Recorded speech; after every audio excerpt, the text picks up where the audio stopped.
ఈ వీడియో చూసిన వాళ్ళలో ఎంతమంది రెంట్ హోమ్స్లో ఉంటారో కామెంట్ చేయండి. అలాగే విలేజెస్లో ఎంతమంది ఉంటారో కామెంట్ చేయండి. విలేజెస్లో రెంట్కు ఉండే వాళ్ళు కంపల్సరీ ఓనర్స్తో అగ్రిమెంట్ మీద సైన్ చేయించుకోండి. ఒక 1 year అయినా సరే, ఎందుకంటే వాళ్ళు ఎప్పుడు వచ్చి వేకేట్ చేయమంటారో తెలియదు.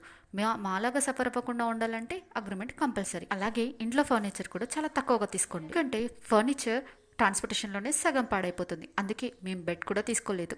రేపటి నుండి డాగ్స్కి ఫుడ్ ఎవరు పెడతారో. ఈ ప్లేస్ అంటే మాకు చాలా ఇష్టం. ఇక్కడ మా ఇంటి చుట్టూ కనిపిస్తున్న పొలాలు, ఈ గ్రీనరీ అంతా చాలా బాగుంటుంది.